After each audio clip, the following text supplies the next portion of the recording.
उस माँ से पूछकर देख लो, 9 महीना पेट में पालने के बाद 20 सालों से ज्यादा एक बॉडीगार्ड की तरह सारा रेख देख करने के बाद, सारा जिम्मेवारी उठाने के बाद, उस बाप से पूछकर देख लो, 20 सालों तक बेटे के लिए सर से लेकर पांव तक पसीना गिराने के बाद भी एक माँ और एक बाप अपनी बेटी को कन्यादान करने के लिए तैयार हो जाते हैं।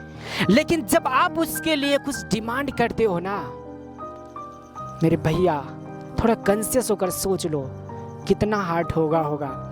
इतना सब करने के बाद, सारा चीज रेख देख करने के बाद भी आपको देते हैं, कन्यादान कर देते हैं, लेकिन फिर भी उसके लिए आप डिमांड करते हो, भैया मुझे पल्सर चाहिए, मुझे गाड़ी चाहिए, मुझे इतना नहीं इतना चाहिए। मैंने कितने शादियों में देखा है कि लोग एक दूसरे से झगड़ा तक कर लिए हैं पैसा के लिए।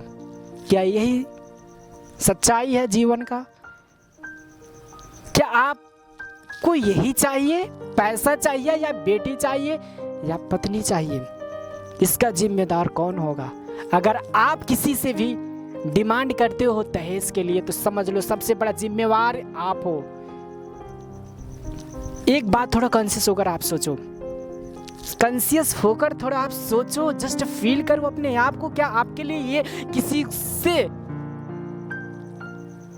किसी अगर जो कोई आपको कन्यादान कर रहा है उसके बावजूद भी आप कुछ डिमांड करो तो आपके लिए अच्छा है या खराब है? आप थोड़ा कॉन्शियस होकर सोचो। ये कड़वी है मगर सत्य है। ध्यान से आप सोचो, कॉन्शियस होकर सोचो। याद रखना, अगर जब भी आप किसी को इतना सबसे बड़ा संपत्ति देने के बावजूद भी, दुनिया में सबसे पावरफुल कौन है, पुरुष या महिला? पुरुष या महिला? थोड़ा सोचो। सबसे ज्यादा पावरफुल मैं महिला को समझता हूँ, and this is the truth, scientist proved. सबसे ज्यादा पावरफुल महिलाएं हैं, वेरी पावरफुल। और इतना ज्यादा पावरफुल संपत्ति आपको फ्री में दे देते हैं, यानी कन्यादान कर देते हैं। फिर भी जब उसके लिए आप डिमांड करते हो कि मुझे ये चाहिए, मुझे ये नहीं मिला, कितना डिवोर्स हो जाते हैं, कितना बेटियों को घर में लोग मारते हैं, सताते हैं, कितना जाने चले जाते हैं। क्या यही सच्चाई है जीवन का? क्या यही सत्य है? क्या यही होना चाहिए?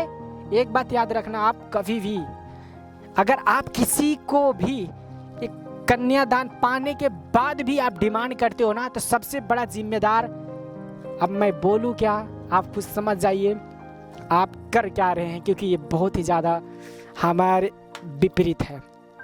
सो आप बहुत ही ज़्यादा होशियार हैं, सारी चीज़ बताने के लिए कोई ज़रूरत नहीं, आप समझदार हैं। लेकिन मैंने ऐसे बहुत सारे शिक्षित लोगों को भी देखा है, बहुत सारे शिक्षित लोगों को देखा, और सबसे बड़ा जिम्मेदार तो वो होते हैं जिनका शादी होता है। जी हाँ, वही होते हैं। अगर वो ना चाहे तो किसी का हिम्मत नहीं है कि कुछ दहेज ले ले। भाई साहब, आप थोड़ा कॉन्शियस होकर सोचो।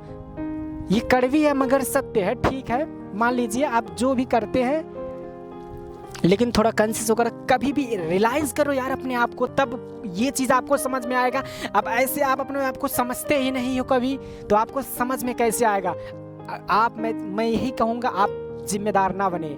आप पढ़े लिखे होशियार हैं, फिर भी आप जब दहेज लेते हो ना, तो मैं सच में बताऊं, मैंने कितना ऐसे लोगों को देखा है, पढ़े लिख के बैचलर तक कर लिए हैं, लेकिन डिमांड करते हैं 4 लाख 5 लाख का।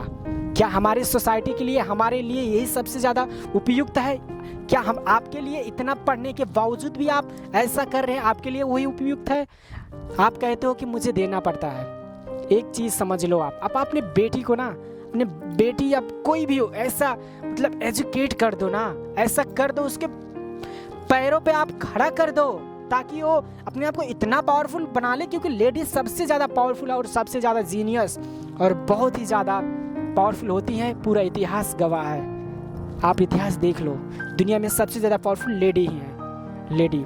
So it is most important. आप बहुत ही ज़्यादा होशियार और जीनियस हैं, इस चीज़ को आप समझेंगे, क्योंकि डोरी सिस्टम इज़ वेरी, अब मैं क्या बोलूँ, आपको दहेज नहीं लेना चाहिए, इसको ख़त्म करने का प्रयास करना चाहिए। सो आई एम सॉरी अगर कोई भी बात कड़वी लगी हो, I am very sorry. And this video is sponsored by Ashok Shah Gupta, and thank you so much for watching. Thank you everyone. I am very happy कि डोरी सिस्टम और बहुत ही ज़्यादा कम होते जा रहा है, क्योंकि लोग बहुत ही शिक्षित होते जा रहे हैं। So thank you everyone, love you everyone, खुश रहिए, मस्त रहिए, थैंक यू सो मच।